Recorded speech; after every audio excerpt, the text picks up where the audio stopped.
Callum, talk to the race. How are you feeling now? Yes, it was really tough out there today.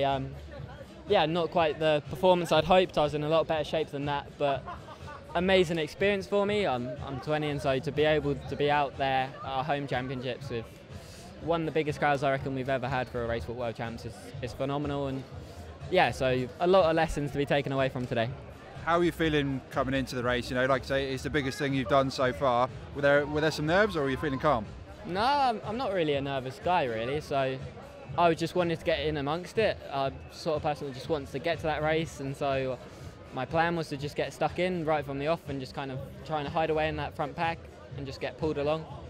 But it was a world-class field from the very start, and so by 8k I was really starting to feel it, and these guys were just pulling away from me. So yeah, it shows to win a World Champs you've got to do something really special, and that was something special by the Colombian today, and so that was amazing. Yeah, just struggled through the second half, but it's got to be a massive thank you to everyone out on the course today that really pulled me through. And everyone that's been coming through so far today has been talking about the conditions. You know, for a British summer's day, this is pretty warm, and you're right out in the sunlight there. Did that make a difference? Yes, I wanted it to be warm because I thought it'd be a bit slower if it was, but someone didn't read the scripts from that, so and made it a really fast race. That is a world-class time, and I think 20th place was around 120, and that was kind of my target, and I was hoping to do that with a 120 performance. So the depth in race walking, it is really a world-class and worldwide event. There is something from all the continents in that top 10, I bet, and it's so deep in class that it's really tough to get out there and get amongst it. So to be at World Championships at 20, yeah, I'm kind of the junior on the scene trying to break into it, and yeah, I was showing how to do it today, and so that was good.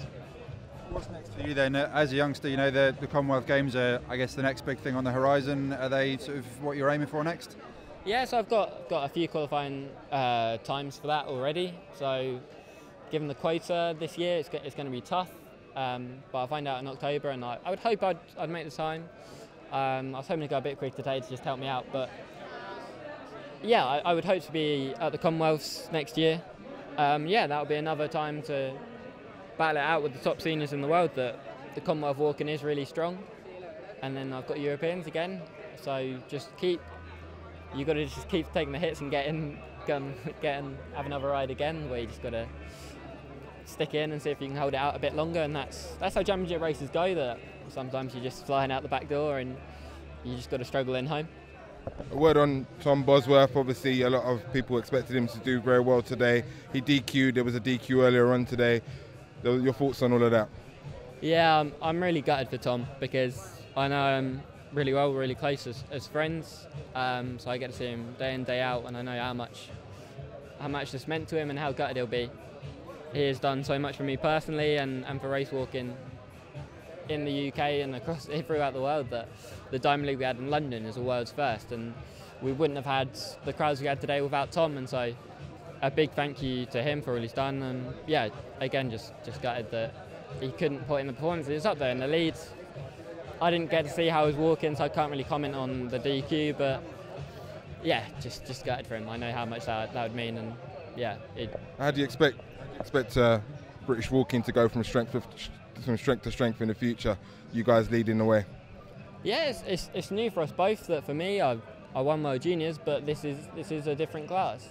And for Tom, it was billed as kind of a medal hope. That's a new expectation on him. Last year he came 6th at Rio, but he was an underdog very much. And when he was at the front of the pack in that race, everyone's like, "Hang on a minute, what's he doing here?" And so were we at home. So yeah, it's all learning for us. That we've seen all this week that British athletes are close, but it does take time, and they've got to, as much as you know the pitfalls, you do almost have to learn the hard way and be in it, and I feel that's how I learn. So yeah, that's given me a lot of motivation that I need to go out there and put in a lot more work and continue to work really hard. You're not always going to be in front of a home crowd, but how supportive and motivating were they today for you? Yeah, it was amazing. I watched the 50k from my hotel room, just kind of relaxing. I thought, that's good, that's going to be great to race in. And it's 3 times the size by the time we got off our bus.